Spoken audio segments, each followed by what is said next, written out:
Perfect. So we'll start now. Hello, everyone, and a warm welcome to today's webinar, Germany Medical Research Act, a game changer for European clinical trials.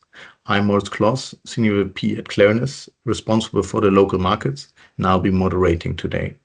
Thank you for joining us as we explore how this important reform is reshaping Germany's role in the clinical research and what it means for your global trial strategy. Today's session is divided into 3 parts. First, we'll lay the foundation, legal and operation of the Act. Second, we'll hear from sponsors about the real impact and challenges they are encountering so far. And finally, and third, we open it up for interaction with you, our audience, during the live Q&A session. We've honored to have a panel of distinguished experts from Boehringer, Bristol, BMS, and the VFA. Together, we'll not only explore how the MRR reduces bureaucracy and improves efficiency, but also look back at what's been achieved since its passing in July 2024 and what's next. Our speakers will share honest their experiences, what's working, what still needs attention, and how operational realities are evolving. But before kicking things off, let's hear a quick round of introduction. We'll move from left to right. Michael, Susanne, and finally Thorsten. Yeah, hello. So I'm Michael Busse, Head of Clinical Research at Boehringer Ingelheim here in Germany. Something else? No, so far so good. We'll definitely get more insights from you later on. Thank you. More hours, no problem. Yeah, and I'm the counterpart Susanne Busta at Bristol-Myers Squibb. I'm located in Munich, and my team operationalizes clinical studies across the DACH region, Germany, Austria, and Switzerland, which is not EU CTR, obviously. Yeah. And my name is Thorsten Ruppert. I'm Senior Manager Research, Development and Innovation at the German Pharma Association, and I'm taking care of clinical trials for the association. As mentioned, the Q&A session will be the third part of the webinar. Please feel free to drop new questions in the chat, also during the first and second part. We'll do our best to address as many questions as possible during the Q&A. Next, please. To start a little bit the engagement, we have short polls questions, so it would be great to drop your answer in the chat. What are you looking to learn most from today? You can enter your answers now in the next couple of minutes, but we'll carry on. So please, next. To start, we'll hear a keynote from Thorsten on what the Medical Research Act changes legally and practically for clinical trials in Germany. Thorsten is a key contributor to different expert groups working on the Act, including the one on new contractual clauses. He'll be providing unique behind-the-scene insights. Thorsten, the floor is yours. Thank you. Yeah, so I'll try to tackle this question, what is changing in Germany? And you can just go to the next slide. I mean, what I think we are all aware of, and you can just click one more, that clinical development is preferably carried out where the expertise is the greatest, you have a good infrastructure, you have a good quality of implementation, you have a corresponding number of patients, and the cost structure is internationally comparable. So just click one more, please. Yes, and you see that the 5 first buttons are okay or are open, but one factor was not good in Germany. That was the crucial factor time, which was not really helpful for Germany as a clinical research location. Go to the next slide, please. So, as I said, we have a fundamentally good and basic conditions to carry out clinical research by international standards. So we have this high population density, a good quality of university, healthcare and research institutions. We have a lot of initiatives running around by our higher federal authorities, by the ethics committees. We have this coordinating centers for clinical trials. and many other topics where Germany is basically a good clinical trial location. But we did have also some weaknesses. And just go to the next slide, please. And as you see, when you look at the focused, Germany could be a thriving location for clinical trials. Click one more. When you look for a little bit far out more, it's unfortunately not the case. And when you go to the next slide, you will see that the number of clinical trials in Europe, but especially in Germany, has dropped over the past years. Germany was for quite a long time the #1 location in Europe for clinical trials, clearly far behind the US. And it's not surprising that China has taken over the second place worldwide. But nevertheless, Germany was the #1 in Europe. But over the past years, and you can see it here from at least 2016, Germany wasn't anymore. And a lot of other countries have taken over. So in Europe, it's especially Spain that widened the gap to Germany because they have a quite beneficial setup of the clinical trials regulation. Australia and Canada shows good growth overall. So we did see that there's a lot of losing competitiveness because we hear from our member companies a lot that Germany is really not this attractive anymore, and especially because of the time discussions. Please go to the next slide. And just click one more. And as you can see here, Germany has more potential. So currently, when you look at the numbers of studies per capita, Germany is far behind, for example, Spain. So we could double the number of clinical trials here in Germany if we just could come up to the number of clinical trials per capita to Spain.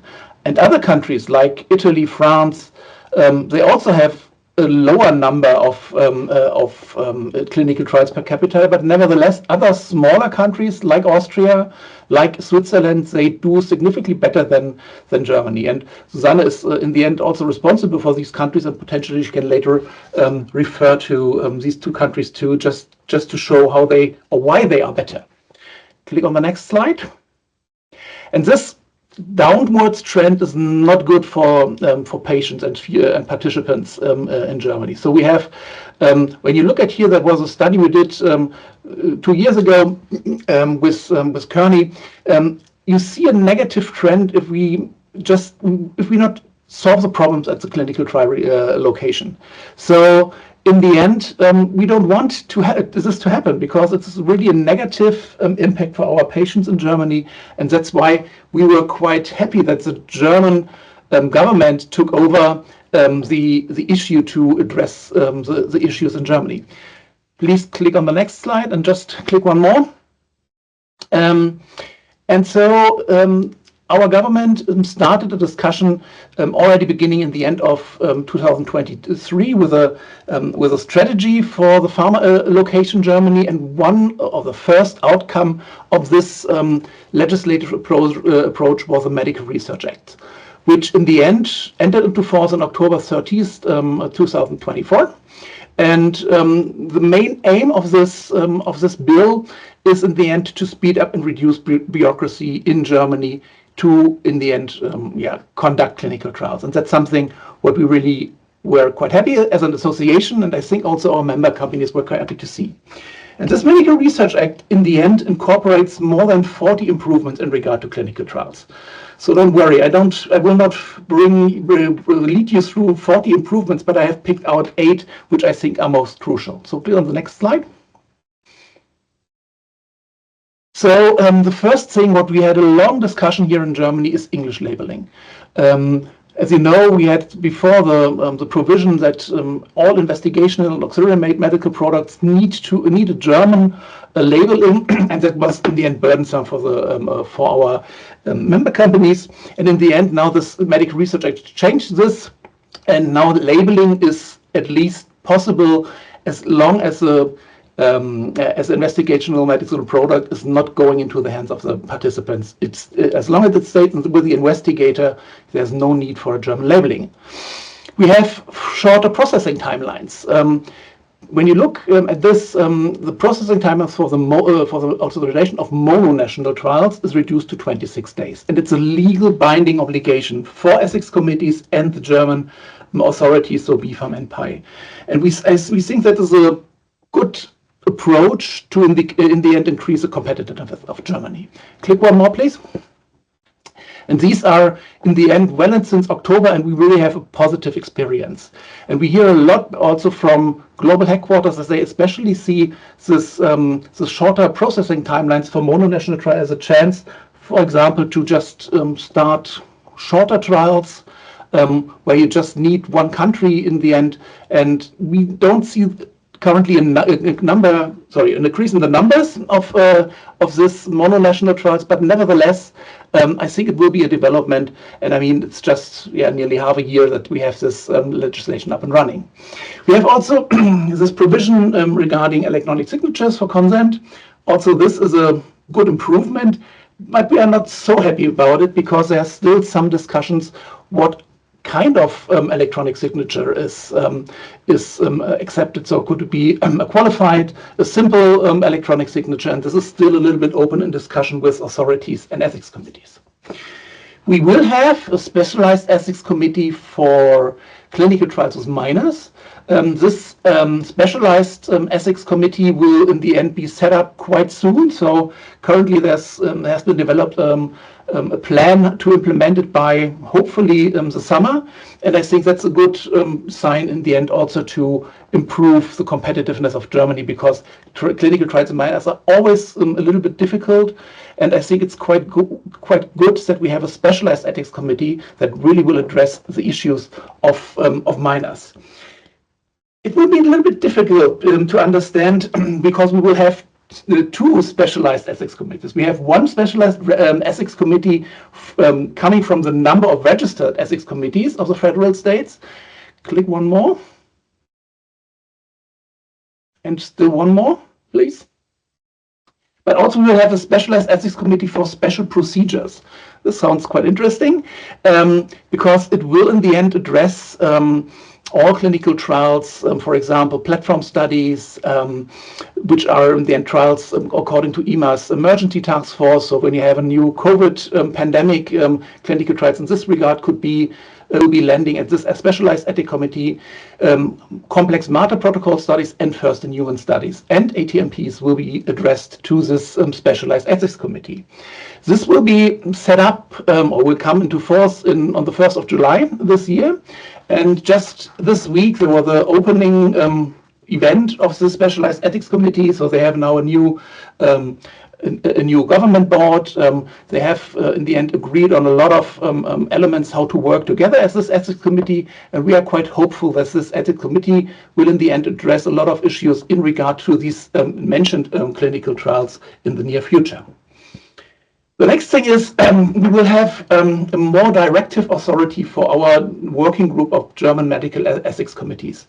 And we think this is quite beneficial because currently it's a problem that this working group can decide on a certain procedure, but they can't force all the ethics committees to adhere to this. And now, and you just can click one more, and now with this new provision, they will in the end be able to set up guidelines which are binding for the ethics committees and therefore will develop a binding effect also to the applicants. So this is quite interesting. Still, the work is on the way. Here it's just possibly autumn. I just can move up the slides again. But nevertheless, this is in the end a positive development. Then we will have the standard contract clauses. Moritz mentioned this already, and this standard contract clauses are in the end a crucial improvement for Germany because it's really the first time that Germany in any area has set up standard contract clauses. And when you look at why the reason that it's so important, because Germany is really lacking in the timelines for contracting between sponsors and sites. And we have seen this for many years. We have numbers of around 130 to 150 days in median for this negotiating timelines. And we really hope that the standard contractual clauses will in the end move the needle. Click one more, please. So this draft No, this was a little bit quick. The draft regulation to simplify the conduct of clinical trials contains contains an ordinance of standard content clauses, and this legislative procedure will be completed by the end of summer 2025. So we just had last week that the German government in the end finalized the procedure on their side, but now we will have to wait until mid of July until the federal states will discuss this procedure. And I think that there will be no changes, so I expect that in summer 2025 we will see this standard contract clause ordinance up in place. Click one more. And one point which we in our group of member companies we discussed for many years was all the problems we have with the radiation protection in Germany. Because as soon as a clinical trial, for example, includes an X-ray, you had to go to a special legal government board, the Office of Radiation Protection, and need an additional authorization or at least a notification procedure to run through. So I think that's really a good way to see this moving forward. And this new provision will also come into force on July 1st this year. And we expect that at least this will reduce really the burden for these clinical trials that in the end fall under the radiation protection regulations. And we expect, or we hope, that we can see about 10% more clinical trials, because it was a feedback we did get from our member companies that in this area, Germany is really not competitive. And we will, in the end, we were left behind, so to say, in many internal discussions. Click one more.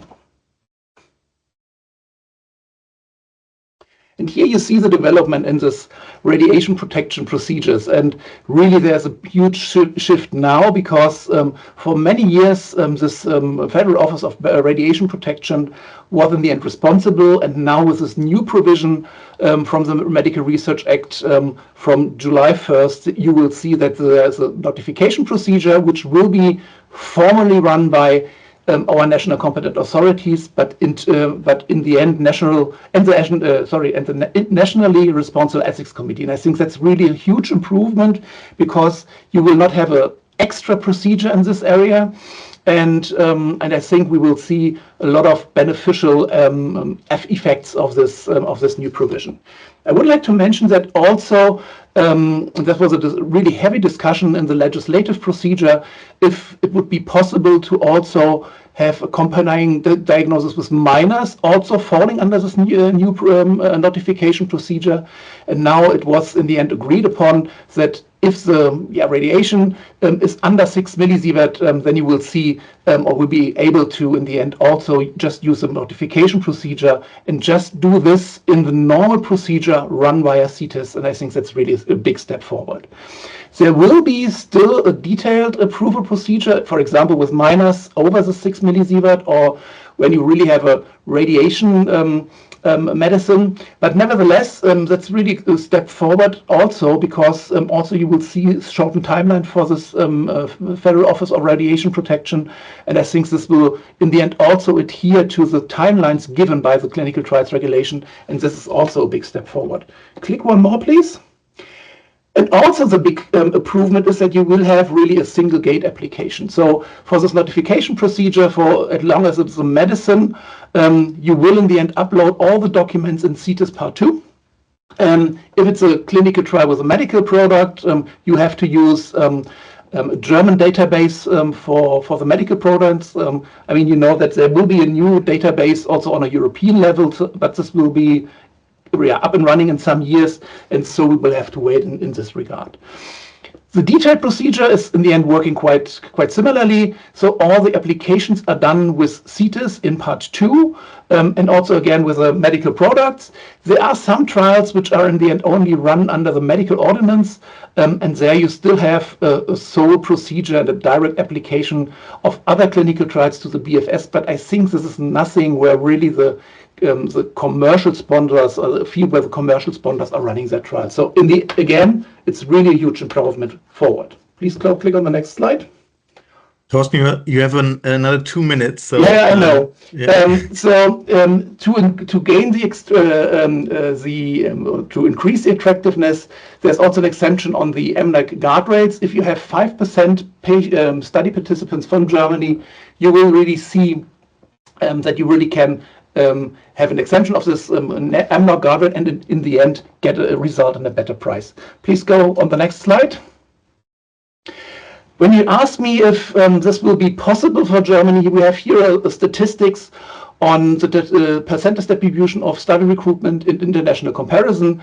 For 21, that's the only number I have now, we were roughly about 3%, so there's really room for improvement, but nevertheless, I still think we will manage it, because when you look at 2013, at least there we had 5.3% as a subset of global commercial studies, and I think that will be a good way forward. Please go on the next slide.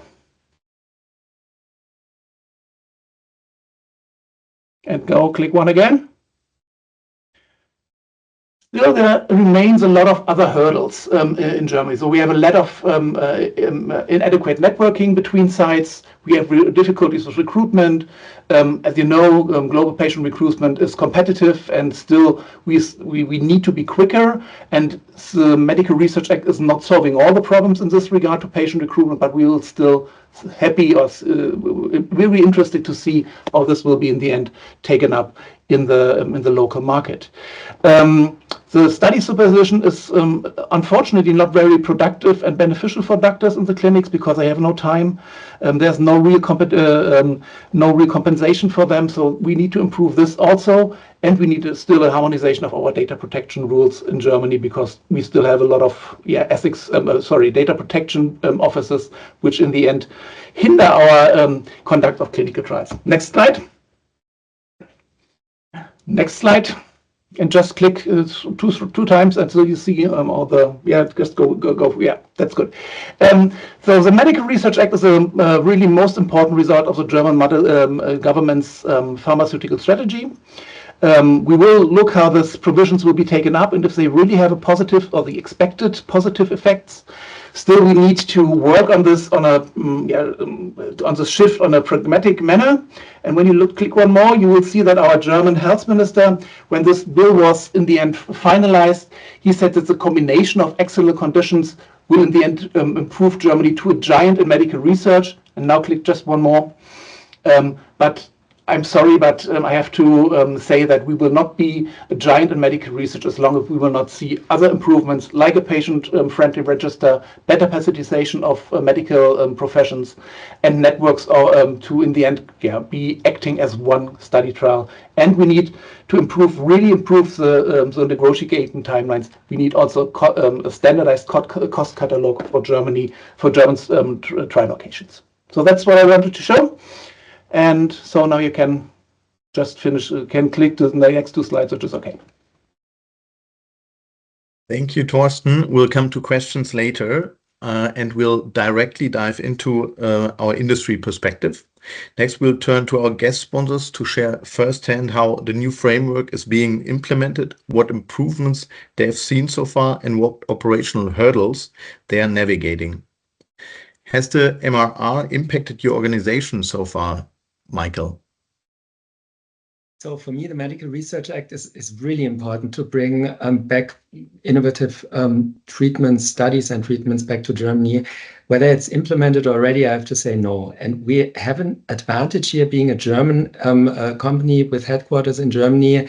And our people still have, of course, close connections to the global colleagues who, like me, joined from global to local to global to local again. So the common understanding of the Medical Research Act is larger in German companies than in Susanne's companies, I guess. So that's for you, Susanne, then. But I heard from the American colleagues that it's quite hard to explain this. Even for us, it's not so easy. And I thought it's easier. They still don't plan the 5% for Germany, for example, in their global plans. And this is now something that we have to push a lot to get those 5% into their global plans, because at the end, it's a global decision where to place the trial and also where to recruit the trial. One thing is to place the trial in Germany. And those numbers we saw from Thorsten are going up now again from 7 to 4. But this doesn't show the number of patients. And the 5% doesn't look at number of trials, but number of patients. So we have to be better as soon as we get the trial to really get the patients in. And we know it from other countries. In Japan, for example, trials are stopped worldwide with the recruitment to guarantee the Japanese, also Chinese contribution. So far, we don't see this in Germany, at least not at Boehringer. And this is my goal, to really tell them, okay, now we have the 5%, now guarantee us the 5% and stop recruitment elsewhere, that we get our 5%. Susanne, what about a non-German company? I'm not fully agreeing here. So Bristol-Myers clearly the headquarters sits in the US, so we are an American company and we are just a country subsidiary. Nevertheless, what we did is we did a lot of education through all channels, not only the clinic operations channels into our global study teams, which clearly place the clinical studies across the board and across the globe, but also into the regulatory setting, into the market access paper. So really educating them on the opportunity that presents with the Medical Research Act to that extent. And we succeeded, and so the uptake is quite good. People know about this and really respect and honor the 5% is what we see. It's pretty easy for studies starting now, looking at the 5%. I mean, we are not alone, as you said. Japan, South Korea, even Spain is looking into a certain percentage and stuff like that. So the window of opportunity is not that long to really deliver against the Medical Research Act, is my gut feeling here. What we see, however, is, and maybe to your point, that you haven't seen a study being extended for Germany only, is what this is just occurring in BMS. We just stopped recruitment in a hematology study, and as we are not yet at the 5%, and we are allowed to continue for another 3 months. And this is the much more difficult part, because this was one of the in-flight studies. So not starting now and looking at 5% upfront, but in between, our commitment initially was very small. So we had to really, and maybe this goes a bit into the direction, what does it mean for study sites here as well? We really had to enlarge the site footprint in Germany, because we had a very special patient population behind that. And we did not expect tons of patients coming from one side, but we had to onboard additional trial sites, had to go through the EU CTR application process for that. And so this was quite some work, but the uptake in the headquarter locations is pretty good. But of course, I mean, we need to deliver against the promise that we made. And I mean, there's just one chance for a first impression. If we can't deliver, I'm not sure that this will be sustainable over time here. Susanne, that's great to know. Gives me good arguments with my global colleagues. And yeah, I mean, we do try to educate them as well. And they should all know about it, but they like to have more freedom to operate, and they don't like the countries to tell them where to put their patients, and they want to be fast, of course. But it's a great example that you stopped global recruitment to allow Germany to participate more. It's really great. And we won't be doing that for each and every study, because what we see is that, maybe this is because we are a US-based company, but not all protocols, not all study designs do fit the German patient population and the German healthcare setting to that extent. So a lot of work really goes into assessing individual study protocols, saying that, is it a fit for Germany? Could we move towards the 5%, or is this just something the German healthcare setting is so progressive and cannot afford really to accommodate the 5% here? And that's interesting because it's per project. So if one trial is lower in the percentages, we have to make it up in other trials. And that's exactly where we are now looking at which trials are really counted towards the 5%. Is it all phase 1s or only some phase 1s? And is it also for other indications, especially oncology, is problematic because you have early trials, all-comer trials, and then phase 3 is usually in a smaller population, but larger amount of patients. So that's something which is still not really clarified, and this will be a negotiation at the end, I guess. But we have lists to really show where if we do not make it in some trials, to make it up in other trials, and this has to be planned up front. Yeah, and I couldn't agree more, because this, I mean, clearly we talk a lot about the 5%, but it's an overarching package at the end of the day. I mean, it's Thorsten introduced us to the major changes in the Medical Research Act here. And I mean, the streamlining in the informed consent from clauses will help. The standard contractual clauses will help to make us faster in setting that up. So it's a mixture of clinical studies becoming easier to be conducted in Germany, but then also some things are still missing. You mentioned it's not clear what we really need, what studies do count towards the 5%.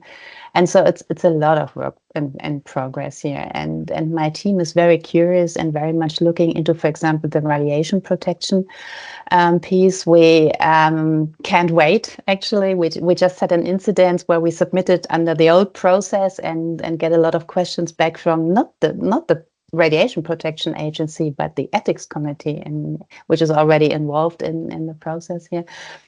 So we hope that this will be easier, but then also for clinical trial sites. I mean, in the past, we had the freedom of submitting the BFS in a second step. So collect all the forms that are necessary. I mean, the forms are not clear yet. What forms will we be submitting? What forms will we be using going forward from July onwards?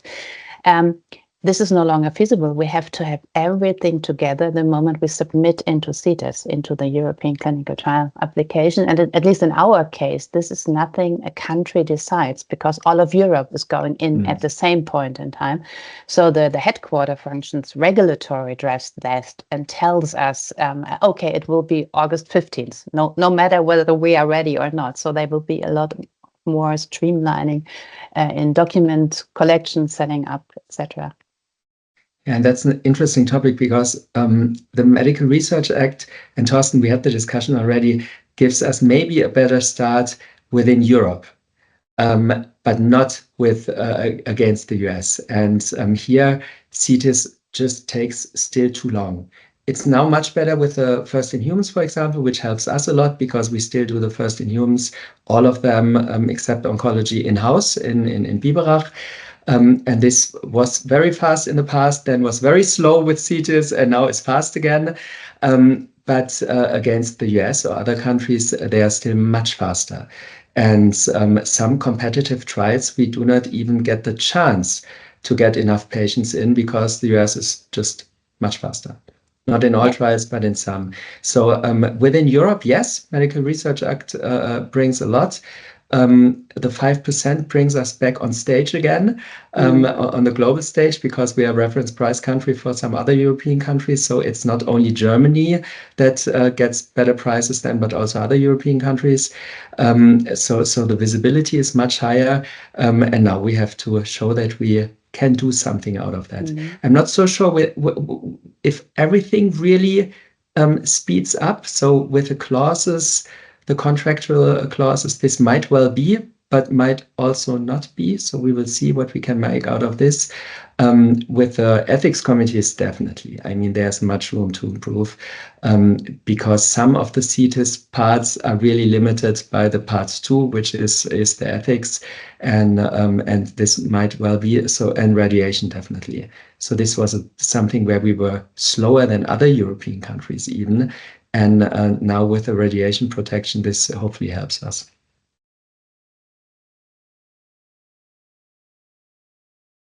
Picking it up, Mike, of what you said about the US, what would help us to be more competitive than the US? I mean, the great thing about the Medical Research Act is that it's now politicians realized that we have a disadvantage, a competitive disadvantage within Europe and also with other countries. they are limited to some degree because Germany cannot step out of CITES. So we are part of the of this EMA submission process, so we have to stick with it. So now we have to lift it up, and we were successful. VFR and others and all our companies, we were successful that the German politicians now saw this disadvantage and acted where they could. Now we have to lift it up, and we did, to the European level, to push EMA more or less, to if Europe wants to stay, and Germany and also Europe has been the pharmacy of the world decades ago, and now we are really losing speed, and we could come back with whole Europe on this plate, and we see it with the UK. UK is now it's an advantage for them in the pharmaceutical area that they are not part of CITES and of EMA any longer. Yeah, and in my case, even for Switzerland, I mean, that's they have a very pragmatic, very, very fast approach to approval submissions, and they always look at what Europe is doing and try to be a bit better, a bit faster than Europe. And so in my case, Switzerland was a couple of times now selected for studies specifically for early phase studies, which are highly liked around the globe, and everybody wants to conduct an early phase study and really to work with the asset as long as possible all the way through the development chain here. So they are simply faster, and I think while we can change CITES and the approval process immediately, we should definitely continue working on that. But it would already help really to deliver against what we promise. We commit certain patient numbers. We commit that we will have so and so many sites participate in a clinical study. And what I struggle with is when I look at my metrics and my performance towards the global headquarter functions is that the market for clinical studies in Germany is very crowded, and I mean, be it lung cancer studies or other studies, there's just so much out there, and I'm not sure whether, and maybe this goes a bit towards the trial sites against whether we should differentiate more in what is accepted as a clinical studies and really the feasibility process to that extent, I believe needs improvement. Once I accept a clinical study, I need to be sure to really deliver against what I promise in that study. One question for me is going into the educational part. You said you did a lot of internal education. Has there also been done a lot of education in the market? For example, I've seen with quite also some sites, CROs and site networks attending this meeting.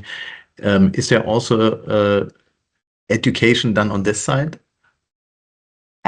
Yes, we, at least in our case, we did reach out to trial sites, especially to the trial sites in these in-flight studies where we had to enlarge the footprint, and we shared the importance that this is not only about, I mean, we talk about the 5%, we talk about the price. And I wouldn't want to go into too many details of these AMNOG price guardrails. But I mean, we've seen examples where we couldn't really put an innovative medication on the German market simply because of that situation. So it's important at the end of the day to enlarge the footprint, to deliver the 5% in order to ensure this innovation comes into the German market at the end of the day. And this is what we try to share with the trial sites. It's not about pushing them and saying you need to deliver the patients for a purpose that has nothing to do with you outside of the clinical study, but it's really in order to enable German patients to have access to these innovative medicines at the end of the day. And yes, we did share that, but then we could share it more broadly, definitely, at least from my end. I don't know, Michael, how it is handled at Boehringer Ingelheim. So I totally agree, and it was interesting for me to see that the sites are really interested in this topic. Not so much the commercial sites, but most of our sites are sites that are still treating patients, so university hospitals or just regular doctors, and they have to treat the patients inside and outside the clinical trials. And for them, ideally, the treatment that they test in phase 3 will someday they can prescribe it, and that's also for us ideal because they are already used to it. They know it. They know about the side effect profile and everything. And to explain them what happens with the 5%, for example, that there is the chance that we cannot launch the product in Germany because we only get a generic price, and no company can do that. We cannot launch if we only get a generic price. We cannot invest billions of euros to only get a generic price afterwards in Germany, and then would deflate the price in other markets. And the consequence, Susanne, I agree, and this is something we face in all companies at the end. The consequence is to not launch it. And this is bad for the physicians because they cannot treat their patients with this innovative drug at the end. So they then understand what the consequence is and see where the value of bringing their patients into the trials is. In oncology, it's a little bit easier because in oncology, it's perceived as a treatment option anyway, the clinical trial, because in a lot of indications, you do not have something on the market. So the last chance is the clinical trial. In regular treatments like obesity or blood pressure or sugar or whatever, there are sufficient cheap treatments on the market. So it's much more complicated. Thanks so far for sharing the insights. I look a little bit at the clock since we are a little bit behind. So thank you to the two of you. We now move into our panel discussion and the live Q&A. It's fantastic to see also how many questions have been submitted before and what an engaged audience we have. Let's dive into some. The first question is coming from Tanya from a site network in Germany, and it was, what influence does the Medical Research Act have on the submission process in CITES? Susanne, do you want to pick it up? Yeah. I mean, I already highlighted the radiation protection piece. So if this is a study that needs to notify the radiation piece, there will be more time pressure, definitely. And I mean, for the majority of studies that we conduct, it's already very complex. We have a pathology, we have a pharmacy involved, in the radiology department as well. But so the radiology department will still need to deliver certain forms, certain papers, in order to be in time for the CITES submission to that extent. And I don't know, Michael, would you see any other? Was the question only about the CITES or also broader with the Medizinforschungsgesetz? No, it was rather focusing on I'll read it again. What influence does the Medical Research Act have on the submission process in CITES? Okay, submission. So I was thinking about the contracting, because the contracting is nothing for CITES, but this will hopefully definitely have an impact on the sites because they are suffering as well. I mean, we see it very frequently that the sites want to start, but their legal department is blocking them, and it's so the doctor and I fully agree also on the pricing, but then our legal department and their legal department block it. And so this is something where we all have really big hopes that it will be faster. And for the CITES, Susanne, I agree. So it will be less complex, especially for those special cases with radiation, with hopefully in those special cases when you have some devices included and all of this. Yeah, totally agree. Yeah. Perfect. Then we'll move to a question from Alex from Velocity.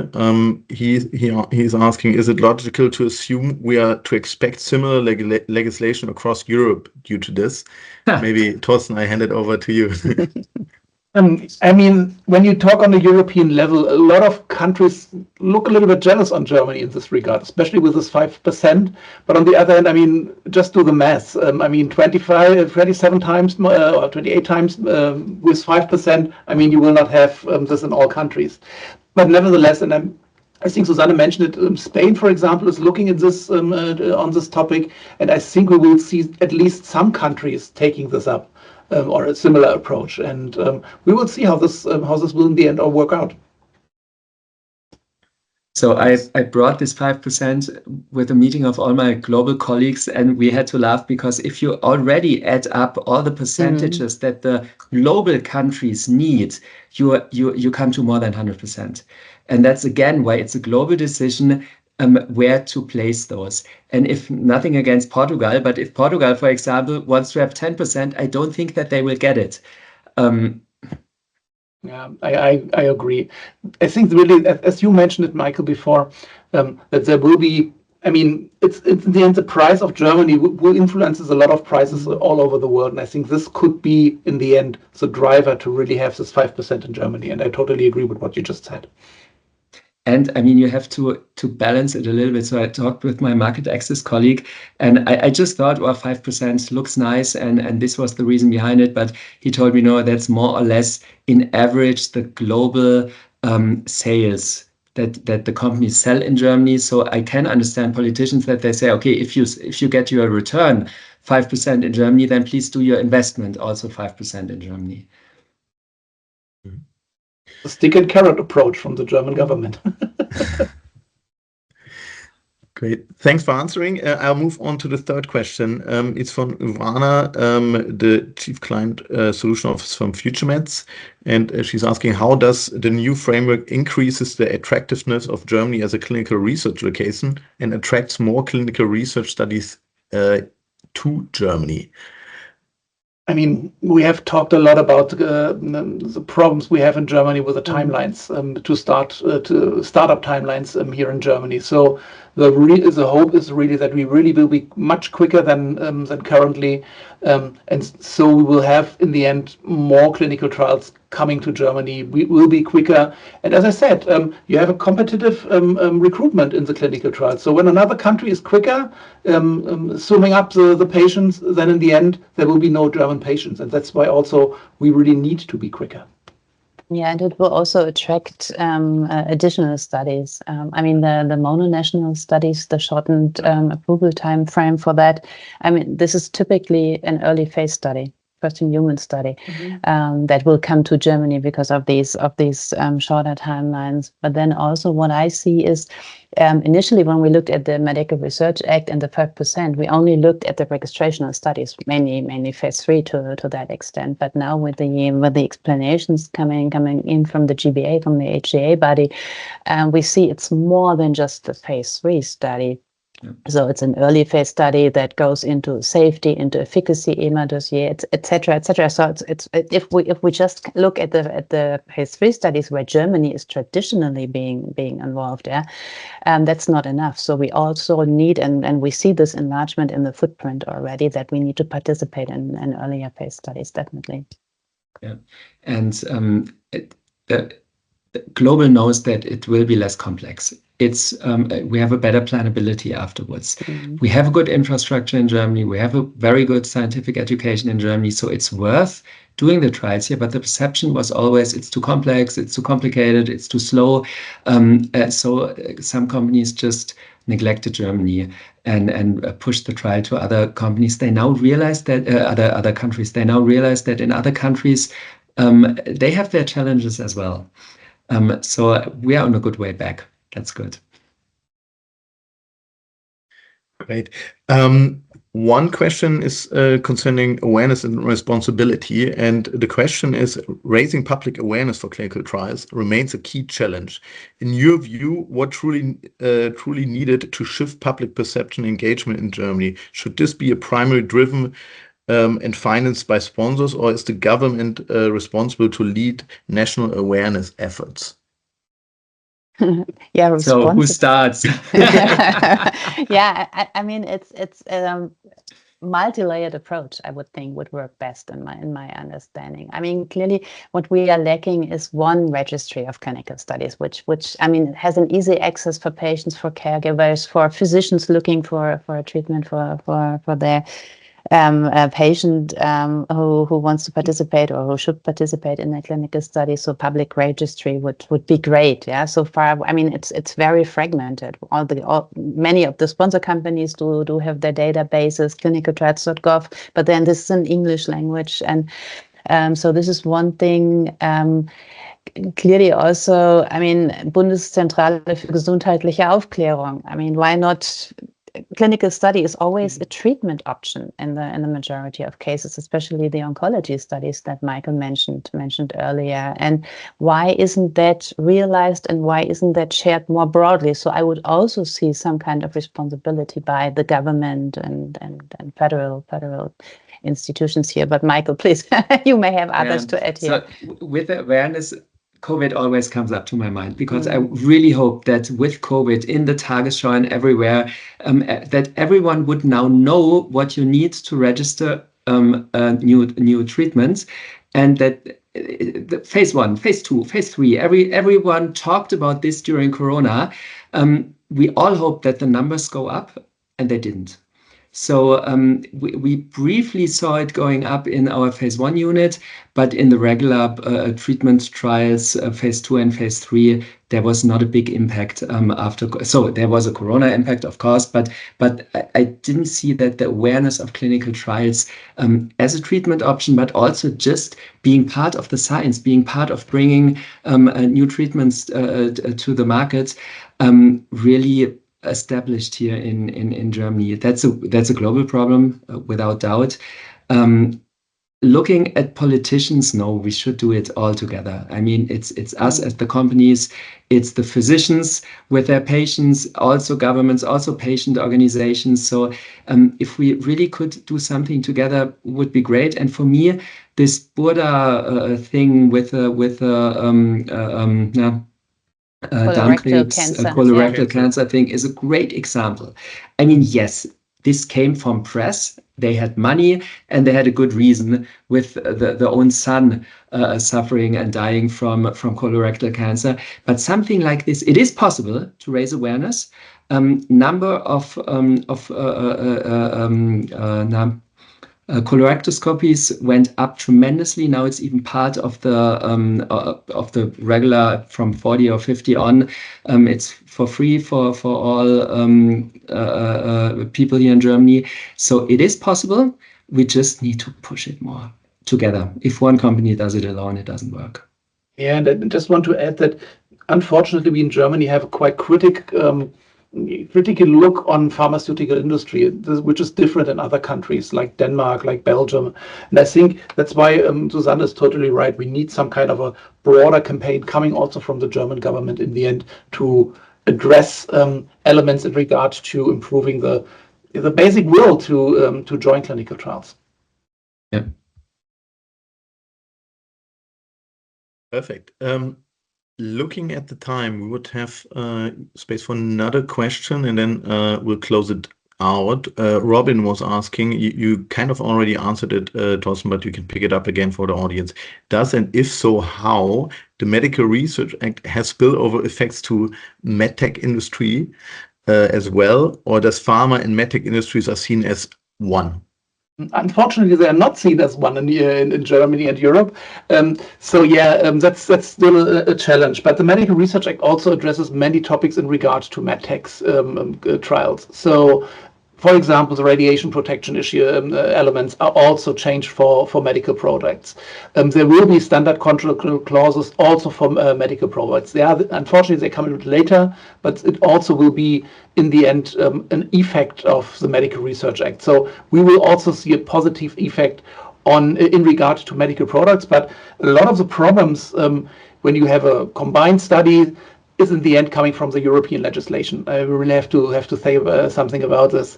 And I hope that this combined approach on the European level will in the end ease up a little bit the processes, and later on we will have legislative change to improve the situation on the European level, not on a German level. Perfect. Thank you. A big thank you to Susanne, Michael, and Thorsten, and all of you being part of the session today. The Medical Research Act marks a truly unique opportunity, not just for Germany, but also for the entire European clinical trial landscape. It's a turning point that could re-establish Germany as a leader in trial innovation, speed, and patient engagement. We've seen we've only passed a few months, so it's too early to already make a quick summary there. But the real impact will depend on how we act on it. And from sponsors to regulators to researchers and sites, let's use the momentum and drive real measurable change. We'll share the recording with you soon, and perhaps in 12 months, we can reconnect to reflect on what has been achieved and what still lies ahead. So a big thanks to everyone, and have a great Friday in Germany, a long weekend ahead, and hope to see you soon. Thank you. Thank you all. Thank you. Bye. Bye-bye.